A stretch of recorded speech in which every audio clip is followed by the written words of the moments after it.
sur un câble invisible. On jongle avec des bulles, on défie l'impossible. Dans une main à colombe. All right, what's up guys, I'm KBHD here, and this is it. This is our first look, an actual hands-on with the new Samsung Galaxy Fold. So ever since it was unveiled a couple weeks ago, I've been just sort of fascinated by this phone. Like, Samsung never let anyone touch it. They never showed it to anyone. They only had very specific demo footage for a while. It kind of felt like a myth.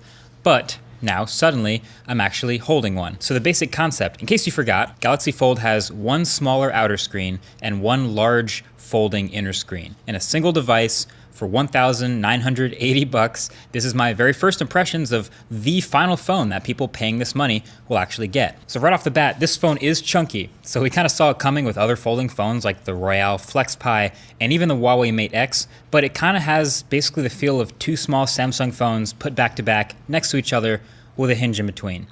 And it doesn't go all the way completely flat against each other when it's closed like a sandwich. Instead, they create this little angle, like a small triangle. And then the phone's shape, like this folded up, is just really tall and narrow. So it's got this like candy bar sort of feel, and it's pretty heavy as well.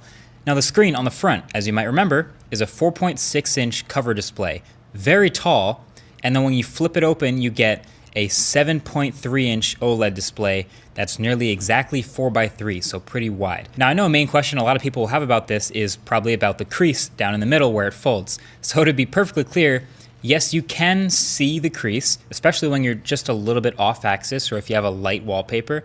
And yes, you can even feel it when you run your finger over it. So it's not this perfectly, precisely flat, uninterrupted glass feel, but honestly, it gets pretty close. Like when you're looking at it straight on, you can easily forget about it.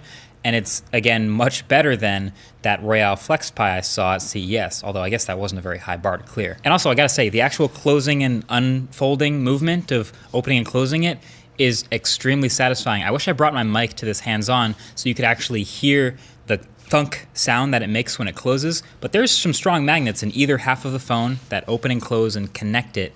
It's so strong you could actually like pick up paper clips with the phone. But that opening and closing, that thunk it makes, I kind of love that. And the hinge, it just sort of snaps open to a full 180-degree flat position, and everywhere in between those two positions is pretty fluid to whatever angle you want, but it definitely feels like its springs are trying to pull itself closed. But yeah, opening and closing the phone is definitely a two-handed operation. I tried it with one hand, and of course I really didn't want to drop it, and I couldn't do it, so it's definitely going to be a two-handed process. I'm sure that's what we mostly expected. And actually that process can get kind of tricky sometimes with the interesting button layout. So there's a power button on the side of the phone where you'd probably expect it.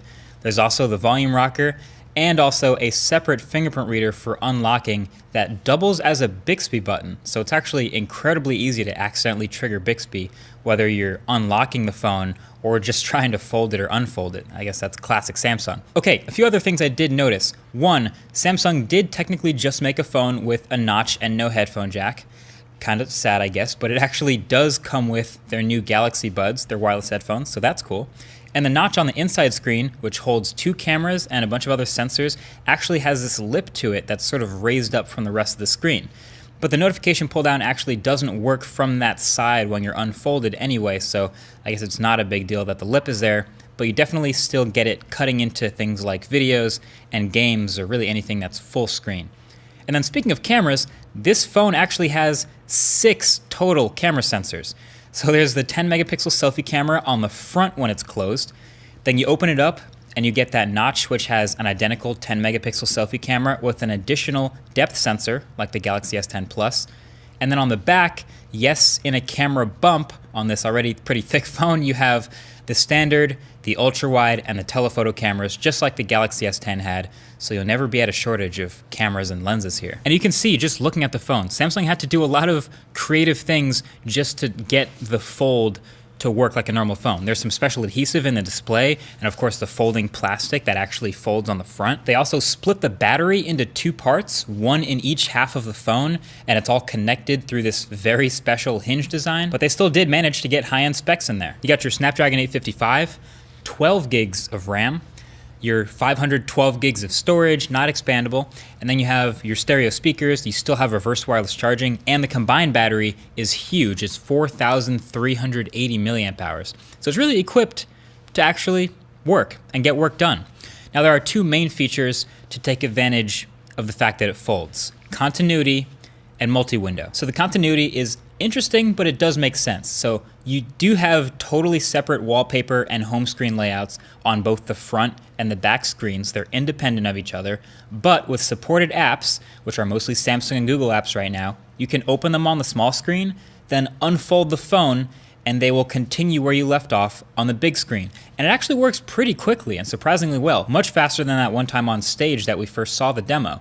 So I opened the Play Store, scrolled down a little bit, then unfolded the phone, and the Play Store was open and even scrolled down a bit where I left off. That is dope.